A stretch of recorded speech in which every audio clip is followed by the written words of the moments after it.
So এর মধ্যে দিয়ে আজকের ক্লাস আমাদের এখানে শেষ। ইউনিট 1 লেসন 1 আমরা কিন্তু কমপ্লিট করে ফেললাম, ঠিক আছে? কি পড়ালা জিয়া তুমি আজকে? ইংলিশ ফর টুডে ভাই, এখন তো অনেক ইম্পর্টেন্ট হয়ে গেছে ইংলিশ ফর টুডে, মানে ইংলিশ ফার্স্ট ইয়ারের মানুষ ইংলিশ ফর টুডেও পড়ে ভাই।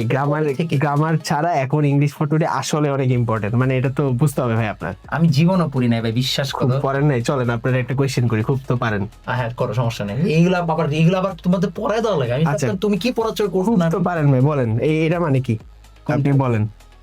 ফলন মানে কি বলেন? কি লর্ড? ফলন মানে কি বলেন? খুব তো পারেন। এই আবার কি জিনিস ভাই, এটা কবে থেকে ঢুকাইছে বইয়ের মধ্যে? আচ্ছা তো পারেন না, কি লাভ হইল? আচ্ছা আপনাকে আরেকটা কোয়েশ্চেন করি। হাই হাই, এগুলো কি ফাটতে আচ্ছা, পারে? হ্যাঁ, জি পারতে পারে। এই যে এটা কি ড্রাগন ফ্রুট না? জি না ভাই, এই ফিগারটা দেখে কি মনে হচ্ছে, এটা কি বলেন? কি নাটস? আরেকা নাটস, ঠিক আছে? এটা কিন্তু ইংলিশ ফর টুডে থেকে পোলাপাইন শিখতেছে। তুই কিন্তু এখন হচ্ছে যে ওই যে ইচ্ছা করে যে গুলশানের পশ মানে ভাইদের মতো এটা হচ্ছে আরেকা নাটস, ঠিক আছে?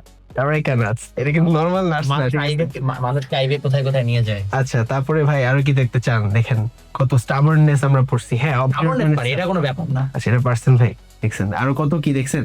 ও আরো 3টা জিনিস অনেক ক্রেজি ছিল, দেখছেন? বুল ফাইটিং, কক ফাইটিং আর হচ্ছে বোট রেস। ওয়েট, কি ফাইটিং? বুল ফাইটিং ভাই, না এটা কি? না এটা তো ভাই মোরগ লড়াই ভাই। ও আচ্ছা আচ্ছা। হ্যাঁ মোরগ লড়াই ভাই, কি যে ভাবতে হবে বুঝলাম না, ঠিক আছে? তোমরা যারা কক ফাইটিং শিখতে চাও না, আমরা নরমাল পড়াশোনার বাইরে আরো অনেক কিছু শিখতেছি। তারা জিয়াদের কোর্সে ভর্তি হয়েছে। আমরা হচ্ছে অনেক ভোক্যাব শিখতেছি, আমরা গ্রামার শিখতেছি, আমরা শুধুমাত্র কনভেনশনাল ভাবে আগাচ্ছি না। So here we are. যারা এখন এনরোল করো না, জাস্ট করে ফেলো। ফাইটিং ছিল হ্যাঁ, ঠিক আছে।